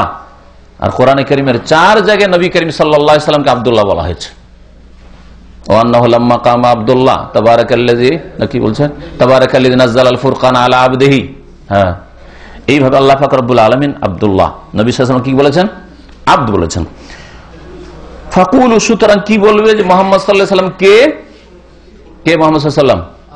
আব্দুল্লাহ ওয়া রাসূলুহু, তিনি আল্লাহর বান্দা, আল্লাহর গোলাম এবং তার রাসূল। গোলামের সাথে রাসূল, আল্লাহর গোলাম। সুতরাং আল্লাহর গোলামের কাছে ছেলে মেয়ে পাওয়া যায় না। এই যে বলবো ইয়া রাসূলুল্লাহ আমার ছেলে হয় না, ছেলে দেন। ইয়া রাসূলুল্লাহ আমার রোগ ভালো হয় না, রোগ ভালো করে দেন। ইয়া রাসূলুল্লাহ খিদা লেগেছে, রুটি দেন। হ্যাঁ, এটা করা যায় না, ওটা আল্লাহর কাছে চাইতে। আল্লাহর গোলামের কাছে চাওয়া চলবে না। আল্লাহর গোলাম যে বুঝে নিল, সে কখনো আল্লাহর গোলামকে আল্লাহর শরীক করবে না, যে আল্লাহর কাজগুলি ওর কাছ থেকে নিয়ে নেব, করবে? এই আব্দুল্লাহটা বুঝলেই তো যথেষ্ট ছিল। শরীয়ত বুঝারই চেষ্টা করে না, কালিমায়ে শাহাদাতই বুঝে না, অথচ 5টা কালিমা মন্ত্র পড়ে, আশহাদু আল্লা ইলাহা ইল্লাল্লাহ ওয়া আশহাদু আন্না মুহাম্মাদান আবদুহু ওয়া রাসূলুহু পড়ছেন, কিন্তু আবদুহু বুঝলো না। আল্লাহ পাকের বান্দা তো আল্লাহর জিনিস কি করে তার কাছ থেকে চাইবে? আল্লাহর জিনিস আল্লাহর কাছে চাইবে, তাই না? সেজদা আল্লাহকে করবে, দরখাস্ত আল্লাহ পাকের কাছে করবে, মনের গরজ পুরা করার জন্য আশা রাখবে আল্লাহ পাকের কাছে। যদি কেউ বলে মাদাদ ইয়া রাসূলুল্লাহ, তাহলে শিরক হলো না? তাহলে রাসূলুল্লাহ সাল্লাল্লাহু আলাইহি সাল্লাম যদি আল্লাহ পাকের বান্দা হন, আল্লাহ পাকের শরীক না হন, তো আবার জিলানি কি করে মহান উদ্ধারকারী গৌসুল আজম হয়ে যেতে পারে? চিশতি আবার গরিব নওয়াজ, গরিবের দাতা কি করে হয়ে যেতে পারে? সবাই আল্লাহ পাকের বান্দা। আল্লাহ এক মাবুদ আর বাকি সকলে হচ্ছে আল্লাহ পাকের বান্দা। ফাকুলু, তোমরা বলবে আব্দুল্লাহ, মোহাম্মদ কে? সাল্লাল্লাহু আলাইহি ওয়াসাল্লাম, আল্লাহ পাকের বান্দা। আল্লাহ পাকের বান্দা সবচেয়ে শ্রেষ্ঠ বান্দা, কিন্তু আল্লাহ পাকের ক্ষমতা তিনি রাখেন না, একটিও কোনো ক্ষমতা রাখেন না। যদি রাখতেন তাহলে তার দাঁত শহীদ হইতো না, তার মাথা আহত হইতো না ওহদে। হ্যাঁ, তিনি নিরাশ হয়ে তায়েফ থেকে ফিরে আসতেন না। হ্যাঁ, তার একটা ছেলে সন্তান রাখতে পারলেন না, এটা হইতো না। ছেলে সন্তান কে এমন আছে যে রাখতে পারবো, রাখবো না? আছে কেউ নাকি? নবী সাল্লাল্লাহু আলাইহি সাল্লামের ছেলে সন্তান জন্মালো, কিন্তু রাখতে পেরেছেন? এই জন্যই রাখতে পারেননি যে এতে তাওহীদের শিক্ষা দেওয়া হয়েছে, যেটা আল্লাহ পাকের ক্ষমতা, আমার ক্ষমতায় নেই রাখা। আর তার সাথে সাথে তিনি আল্লাহ পাকের রসুল, তোমাদের মতো বান্দা নন, তিনি আল্লাহ পাকের রসুল। রসুল মানে কি? রসুল মানে দূত। সুতরাং দূতের কাজ কি? রাষ্ট্রদূতের কাজ কি? সৌদি আরবের রাষ্ট্রদূত বাংলাদেশে বসে আছে, তার কাজ কি? তার কাজ হচ্ছে বাংলাদেশের উদ্দেশ্যে সৌদি আরবের কোন যদি আদান প্রদান খবর দিতে হয়, সংবাদ মেসেজ পৌঁছায়, তাই পৌঁছাবেন তিনি, আর অন্য কারো মাধ্যমে চলবে না, ঠিক না? কূটনৈতিক বিষয় তার উপর নির্ভরশীল, যা কিছু পৌঁছাবে ওখান থেকে আবার কোনো খোঁজ খবর, কোনো দাবি দেবো, এখানেও তিনি পৌঁছাবেন, ঠিক কিনা? রাসূল, রাসূলকে দূত বলা হয়। তো মুহাম্মদ সাল্লাল্লাহু আলাইহি ওয়াসাল্লাম রাসূল মানে আল্লাহ পাক কেমন ইবাদত চান, কেমন আকীদা চান, কেমন আখলাক চান, আল্লাহ পাক কোনটা হালাল হারাম করেছেন, কোনটা সুন্নাত, কোনটা বিদআত, এটা কার মাধ্যমে জানতে হবে? একমাত্র মুহাম্মদ সাল্লাল্লাহু আলাইহি ওয়াসাল্লামের মাধ্যমে জানতে হবে। আপনি বললেন যে মুহাম্মদ সাল্লাল্লাহু আলাইহি ওয়াসাল্লামের যুগে চিশতিয়া সাবেরিয়া তরিকা ছিল না, কাদেরিয়া ছিল না, কিন্তু এটা খুব শর্টকাট তরিকা। তাহলে রসুল কোথায় বললেন আপনি মুহাম্মদ সাল্লাল্লাহু আলাইহি ওয়াসাল্লামকে? আপনার রসুল তো আর কেউ? তাহলে চিন্তা করেন আপনি যে আপনি নবী সাল্লাল্লাহু আলাইহি ওয়াসাল্লামের কাছে তরিকা নিলেন না, আর কারো কাছে নেই, তো রসুল তাহলে নবীকে কোথায় মানলেন আপনি? যেই ব্যক্তি দুটা শব্দকে ভালো করে বুঝা গেল যে মুহাম্মদ সাল্লাল্লাহু আলাইহি ওয়াসাল্লাম আল্লাহ পাকের বান্দা, সুতরাং তার কাছে কিছু চাওয়া পাওয়ার নেই। হ্যাঁ, তার মাধ্যমে আল্লাহ আমাদেরকে হেদায়েত করেছেন, কিন্তু তার কাছ থেকে কিছু চাইবো পাইবো, এইটা শিরকি আকীদা। তার কাছেই যদি কিছু চাওয়া পাওয়ার নেই, তাহলে আর জিলানী চিশতি অমুক তমুকের কাছে আর কি পাওয়া যেতে পারে? আর তার সাথে সাথে রসুলটাকে যদি বুঝে নাই, তাহলে শরীয়ত মুহাম্মদ সাল্লাল্লাহু আলাইহি ওয়াসাল্লাম মাধ্যম ছাড়া কারো কাছে নেবে না। নামাজও যেমন নেবে রসুলের নামাজ, আর কারো নামাজ পড়বে না।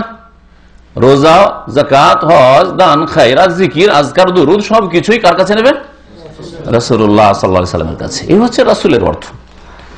এই হাদিসটা সম্পর্কে লেখক বলছেন আখরাজাহু, এই হাদিসটি ইমাম বুখারী, মুসলিম বর্ণনা করেছেন, কিন্তু গবেষকরা বলেছেন হাদিসটি সহিহ মুসলিমে নেই, বরং এটা হয়তো তার ভ্রম হয়ে গেছে রাহিমাহুল্লাহ। এটা শুধু সহিহ বুখারীতে রয়েছে আর মুসনাদ আহমদে রয়েছে।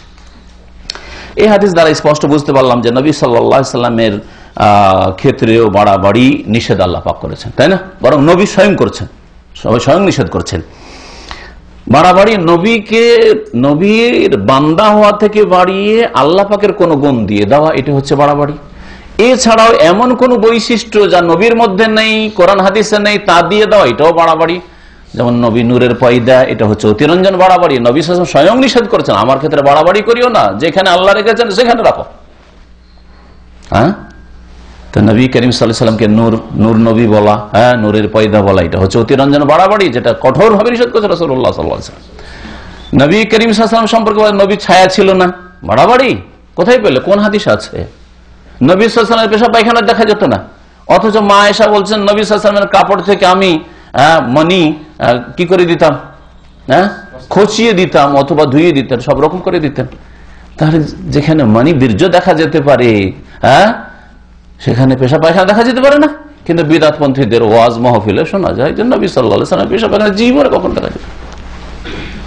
আস্তাগফিরুল্লাহ। নবী করিম সাল্লাল্লাহু আলাইহি ওয়াসাল্লামের রক্ত পান করলে জাহান্নাম হারাম হয়ে গেল। জি, এগুলো বাড়াবাড়ি। রক্ত, যে কোনো রক্তই হোক, রক্ত পান করলে জান্নাত পাওয়া যাবে আর জাহান্নাম হারাম হয়ে যাবে, এরকম দলিল কোরআন হাদিসে কোথাও নেই। এতেও সতর্ক করা হয়েছে যে যতই নেক লোক হোক, সবচেয়ে নেক মানুষ রাসূলুল্লাহ সাল্লাল্লাহু আলাইহি ওয়াসাল্লাম, কিন্তু বাড়াবাড়ি নিষেধ করা হয়েছে। এবং বাড়াবাড়ি করা কাফেরদের, খ্রিস্টানদের কাজ। খ্রিস্টানরা ঈসা আলাইহিস সালামকে নিয়ে বাড়াবাড়ি করেছে, তাদের সাদৃশ্যতা, আর যে সাদৃশ্যতা অবলম্বন করে বিজাতিদের সাথে তাদের দলে উঠবে, তাদের দলে শামিল হবে। মান তাশাব্বাহা বিকওমিন ফাহুয়া মিনহুম। রাসূলুল্লাহ সাল্লাল্লাহু আলাইহি ওয়াসাল্লামের আরেকটি হাদিস বলছেন, ইয়াকুম আল গুলু, সাবধান, নিজেকে বাঁচিয়ে রাখো তোমরা অতিরঞ্জন বাড়াবাড়ি থেকে। ইয়াকুম মানে ইত্তাকু, তোমরা, জান্নাবু আনফুসাকুম, নিজেদেরকে বাঁচিয়ে রাখো, ওয়াল গুলু, বাড়াবাড়ি থেকে। ফাইন্নামা আহলাকা মান কানা ক্বাবলাকুম আল গুলু, কেন বাড়াবাড়ি করবেন না? আর বাড়াবাড়ি ধর্মের ক্ষেত্রে বাড়াবাড়ি নিষেধ করা হয়েছে। দুনিয়ার ক্ষেত্রে বাড়াবাড়ি মানে আপনার বাপ ছিল চাষি, আপনি হয়ে যান ডাক্তার, ইঞ্জিনিয়ার, হ্যাঁ, বেড়ে গেলেন, এগুলো নিষেধ করা হয়নি। দিনের ক্ষেত্রে, কোরআন হাদিসে দিনের ক্ষেত্রে বলা হয়েছে তোমরা বাড়াবাড়ি করিও না, মানে ধর্মীয় ব্যাপারে, ধর্মীয় ব্যক্তির ক্ষেত্রে, ধর্মীয় বিষয়ে, ধর্মীয় আকীদার ক্ষেত্রে, ইবাদতের ক্ষেত্রে, হালাল হারামের ক্ষেত্রে, করণীয় বর্জনের ক্ষেত্রে বাড়াবাড়ি করিও না। ইয়াকুমাল গুলু, সাবধান তোমরা বাড়াবাড়ি থেকে। কেন? বাড়াবাড়ি করে কোন জাতি কল্যাণ পায়নি, বড় ধ্বংস হয়েছে দুনিয়াতে আখিরাতে। ফাইন্নামা আহলাকা মান কানা ক্বাবলাকুম আল গুলু, কারণ তোমাদের পূর্ববর্তী জাতিদেরকে ধ্বংস করেছে বাড়াবাড়িতে। বাড়াবাড়ি তাদেরকে ধ্বংস করেছে তাদের দুনিয়া। যেমন দুনিয়াতে যখন তারা বাড়াবাড়ি করে শিরকে লিপ্ত হয়েছে, তখন আল্লাহ পাকের গজব নেমেছে, ধ্বংস হয়েছে বহু জাতি। আদ সম্প্রদায় শিরকের কারণে বাড়াবাড়ির জন্য ধ্বংস হয়েছে, সমুদ সম্প্রদায় বাড়াবাড়ি করে ধ্বংস হয়েছে। লূত আলাইহিস সালামের জাতি, যেই জাতি শিরকের সাথে সাথে আরো অশ্লীলতার পাপ করতে বাড়াবাড়ি করেছে। স্ত্রী আল্লাহ পাক, মেয়েদেরকে আল্লাহ পাক তাদের জন্য সৃষ্টি করেছেন না, পুরুষের কাছে যাবে, বাড়াবাড়ি করেছে। শির কুফরির বাড়াবাড়ির সাথে আল্লাহ পাক তাদেরকে ধ্বংস করেছেন। তাহলে দুনিয়াতেও ধ্বংস করেছেন আল্লাহ পাক বহু জাতিকে বাড়াবাড়ি করার কারণে, তাই না? আবু জাহাল, আবু লাহাব, এই কাফের কুরাইশদেরকে ধ্বংস করে নিশ্চিহ্ন করেছেন বাড়াবাড়ির জন্য, তাই না? আবরাহাকে আল্লাহ ধ্বংস করেছেন বাড়াবাড়ি করার জন্য। হ্যাঁ, এইভাবে যে কোনো জাতির ওপর আল্লাহ পাকের দুনিয়ার আযাব গজব এসেছে কিসের জন্য? বাড়াবাড়ি করার কারণে। আর আখিরাতে ধ্বংস হয়েছে, মানে আখিরাতে কুফরির অবস্থায় মারা গেছে, শিরকের অবস্থায় মারা গেছে, চিরকালের জাহান্নামী, কোনদিন জাহান্নাম থেকে বেরোবে না। তো ওই দিক থেকেও ধ্বংস তারা। এই হচ্ছে এই হাদিসের অর্থ। এই হাদিস দ্বারা জানতে পারলাম যে বাড়াবাড়ি নিষেধ করা হয়েছে এবং বাড়াবাড়ির কুপরিণাম এখানে উল্লেখ করা হয়েছে, যে বাড়াবাড়ি দিয়ে মানুষ কল্যাণ পায় না, সুখী হয় না, ভবিষ্যৎ উজ্জ্বল হয় না। কি হয়? ভবিষ্যৎ অন্ধকার হয়, কারণ দুনিয়াতেও ধ্বংস হয় বাড়াবাড়ি করলে, আর আখিরাতেও ধ্বংস হয়। এতে এটা শিক্ষা দেওয়া হয়েছে যে দেখো, আগের জাতি থেকে তোমরা শিখো। আর জ্ঞানী ব্যক্তি সম্পর্কে আরবি ভাষা একটা প্রবাদ রয়েছে যে আল আকিলু মান ওয়াইজা বিগাইরিহি, জ্ঞানী ওই ব্যক্তি যে অন্যকে দেখলে শিখে নেয়। হ্যাঁ, নিজে ভুক্তভোগী হবে তখন শিখবে নাই, জ্ঞানীকে যে অন্যকে দেখলেই শিখে নেয়। এর একটা উদাহরণ দিতে হলে বুঝতে পারবেন। আপনি থানার পাশ দিয়ে যাচ্ছেন আর একটা চোরকে পুলিশে খুব পিটুনি দিচ্ছে, বুঝছেন? দেখলেন আপনি দৃশ্যটা, কি শিখলেন? চুরি করবো না, চুরি করলে আমাকে এরকম আর খেতে হবে। তো আকেল জ্ঞানী ওই ব্যক্তি যে ব্যক্তি অন্যকে দেখে শিখে নেয়, বুঝছেন না? অন্যকে দেখলে শিখে নেয়। তো এইখানে জ্ঞানী ব্যক্তি মুশরিকদের বাড়াবাড়ি কর, ধর্মের নামে বাড়াবাড়ির জন্য আল্লাহ পাক ধ্বংস করেছেন বিভিন্ন জাতিকে, ওদেরকে দেখে শিখে যে আমরা শিরিক করবো না। ইহুদি নাসারাদের উপর আল্লাহ পাকের গজব হয়েছে কিসের জন্য? বাড়াবাড়ির জন্য। আমরা বাড়াবাড়ি করবো না মুসলিম। অন্যকে দেখে শিখে নিলেই আপনি জ্ঞানী, যাতে ওই ভুলগুলি আপনাদের দ্বারা না হয়। নবী করিম সাল্লাল্লাহু আলাইহি ওয়াসাল্লাম কত আগ্রহী ছিলেন নিজের উম্মতকে শিরক থেকে মুক্ত করার ক্ষেত্রে, যে সাবধান, ইয়াকুল গুলু, বাড়াবাড়ি করিও না, বাড়াবাড়ি করে আগের জাতি ধ্বংস হয়েছে, তোমরা ধ্বংস হইও না। কত হিতাকাঙ্ক্ষী ছিলেন তাহলে। বিল মুমিনিনা রাউফুর রহিম আজিজুন আলাইহি মা আনিতুম, বড়ই কষ্ট লাগে নবী করিম সাল্লাল্লাহু আলাইহি ওয়াসাল্লামকে, তোমাদের কষ্ট হইলে তোমরা দুনিয়াতে আল্লাহ পাকের গজব তোমাদের আসবে, আখিরাতে চিরকাল জাহান্নামে যাবে, নবীর শাফাত পাবে না, হজে কাউসারের পানি পাবে না, শিরক বিদআত করে মারা গেলে। নবী করিম সাল্লাল্লাহু আলাইহি ওয়াসাল্লাম এই জন্য সতর্ক করেছেন বাড়াবাড়ি থেকে। এতে উৎসাহিত করা হয়েছে মধ্যম পন্থা অবলম্বন করা। মধ্যপন্থা হচ্ছে যে দিন ইসলাম পালনে ঘাটতি করবেন না আর বাড়াবাড়ি করবেন না। শুধু একটা না যে বাড়াবাড়ি করলেন এদিকে 5 ওয়াক্ত নামাজও নেই। যেমন ফাসেক লোকেরা আমাদের মুসলিম সমাজে, যারা কবর মাজারে গিয়ে শিরকও করে না আর নামাজও পড়ে না, হ্যাঁ, আর এক গর্তে পড়ে আছে, জাহান্নামের আর এক গর্তে, ধ্বংসের আর এক গর্তে পড়ে আছে। আর ইসলাম হচ্ছে মধ্যপন্থা। আল্লাহ পাক যা দিয়েছেন পালন, 5 ওয়াক্ত নামাজে 4 কখনো করবেন না, জামাত ছাড়বেন না কখনো, রোজায় ঘাটতি করবেন না, জাকাতে ঘাটতি করবেন না, হজ আল্লাহ ফরজ করে সৌদি আরবে হজ না করে যাবেন না এবং দ্রুত হজ আদায় করবেন, কখনো হারাম কাবিরা করবেন না, তাহলে ঘাটতি রাখলেন না। আপনার দিনে কোনো ঘাটতি নেই, ফরজ অজেব তরক করেন না, আপনি হারাম নাজায়েজ কাজ করেন না, হ্যাঁ, তাফরিত নেই আপনার মধ্যে। একদিকে ইফরাত বাড়াবাড়ি, আরেকদিকে ঘাটতি তাফরিত যেন না থাকে, আর আরেকদিকে বাড়াবাড়ি যেন না থাকে, যে ধর্ম করতে করতে গিয়ে শিরক বিদআতে লিপ্ত হয়ে গেলেন, ওটাও যেন না থাকে মাঝখানে। আর সব সময় হকটা সত্যটা মাঝখানে থাকে, সত্যটা মাঝখানে থাকে, আর বাতিল দুই দিকে থাকে। জি, শয়তান দুই দিক থেকে ডাকতে থাকে, শয়তান রাস্তার দুই পাশে, দিন ইসলামের সিরাতে মুস্তাকিমের দুই পাশে দাঁড়িয়ে ডাকতে থাকে যে এসো এদিকে আসো, এদিকে তাল তাল করতে থাকে শয়তান। এটা হচ্ছে শয়তানের কাজ। তো দিন ইসলামের ফরজ ওয়াজিব ঘটিয়ে শয়তানকে সুযোগ দেবেন না, আর শিরক বিদআত করে শয়তানকে সুযোগ দেবেন না। এটাই হচ্ছে আল্লাহ পাকের শিক্ষা। রাসূলুল্লাহ সাল্লাল্লাহু আলাইহি ওয়াসাল্লাম এই মধ্যম পন্থা অবলম্বন করতে বলেছেন, আর এই উম্মতকে এজন্য উম্মতে ওয়াসাত বলা হয়েছে, মধ্যমপন্থী উম্মত বলা হয়েছে। সৎ লোকদের সম্পর্কে বাড়াবাড়ি করলে মানুষ শিরকে লিপ্ত হয়, এটাও জানতে পারেন। নবী করিম সাল্লাল্লাহু আলাইহি ওয়াসাল্লাম কত ভয় করেছেন উম্মতের ক্ষেত্রে যেন শিরকে লিপ্ত না হয়। আর একটি হাদিস দিয়ে আমাদের আলোচনা শেষ হবে। সহিহ মুসলিমে রয়েছে, আব্দুল্লাহ বিন মাসউদ রাদিয়াল্লাহু তাআলা আনহু থেকে বর্ণিত, আন্না রাসূলুল্লাহ সাল্লাল্লাহু আলাইহি ওয়াসাল্লাম রাসূলুল্লাহ সাল্লাল্লাহু আলাইহি ওয়াসাল্লাম বলেছেন, হালাকাল মুতানাত্তিউন, কট্টরপন্থী বা বাড়াবাড়িকারীরা ধ্বংস হয়েছে।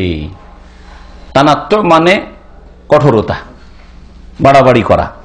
তো মোতানাত্তিউন মানে যারা বাড়াবাড়ি করে, অতিরঞ্জন করে, কট্টরপন্থী। কট্টরপন্থী কাকে বলবেন? যে দিন পুরোপুরি পালন করে তাকে না, এটা বেদিন লোকেরা বলে থাকে। 5 ওয়াক্ত যদি নামাজ পড়ি, দাড়িটা যদি ফুল রাখি, আর যদি টাকনার উপর কাপড় রাখি, তো ইসলামের শত্রু মুনাফিকগুলো, মুসলিম সমাজের বেদিনগুলো, আর ইসলামের বাইরের শত্রু এরা কি বলে? যে এরা হচ্ছে কি কট্টরপন্থী।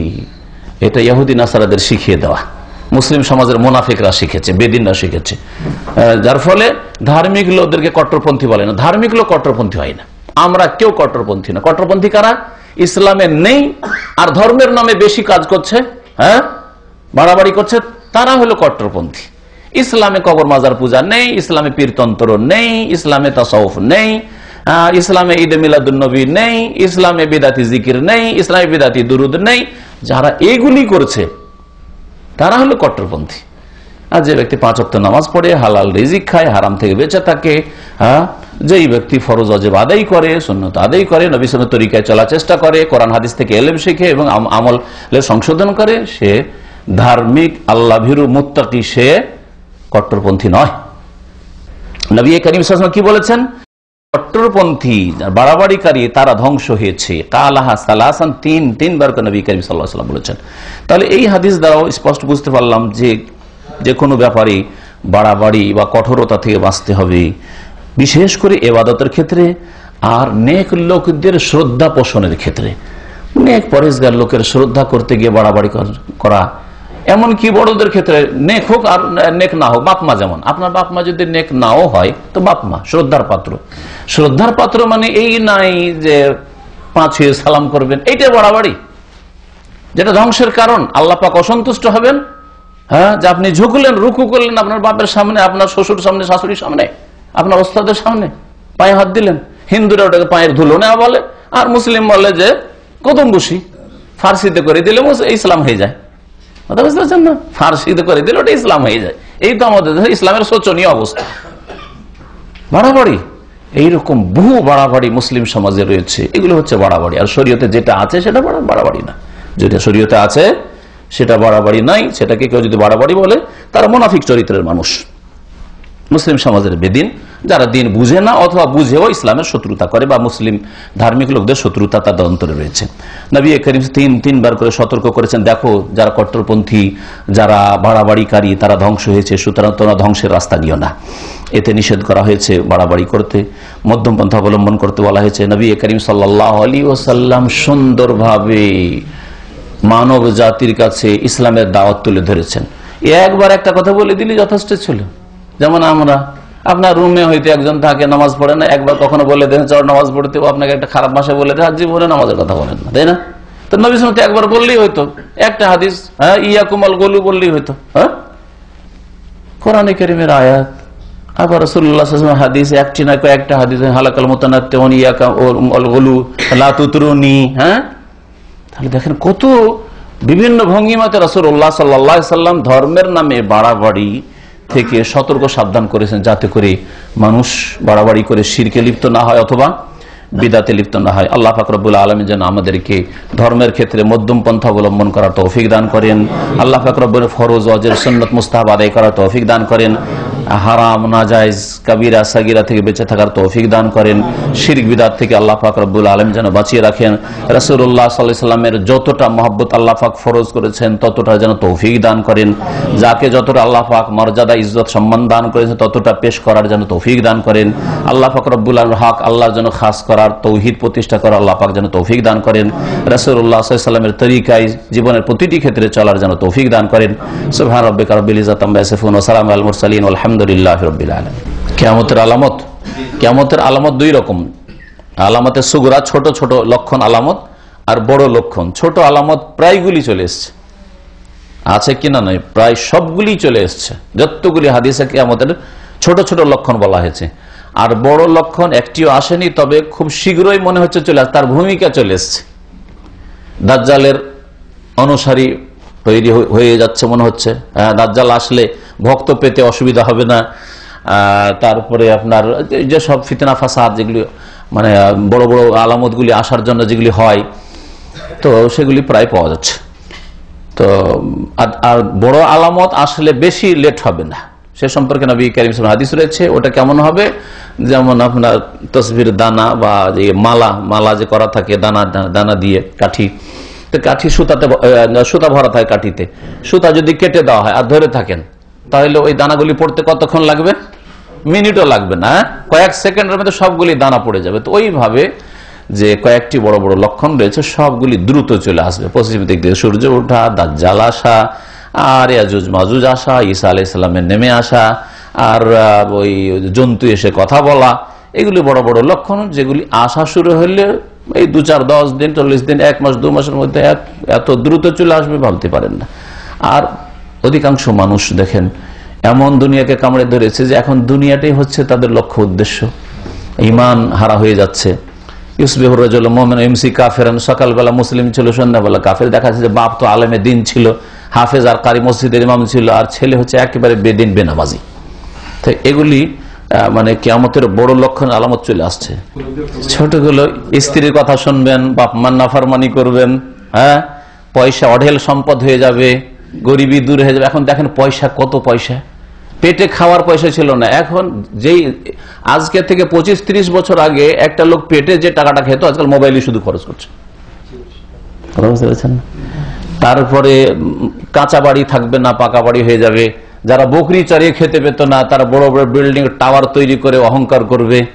কথা বুঝতে পারছি, কম্পিটিশন চলে বিল্ডিং তৈরি করা, দেখতে পান না এগুলো সারা বিশ্বে সব জায়গায় দেখেন।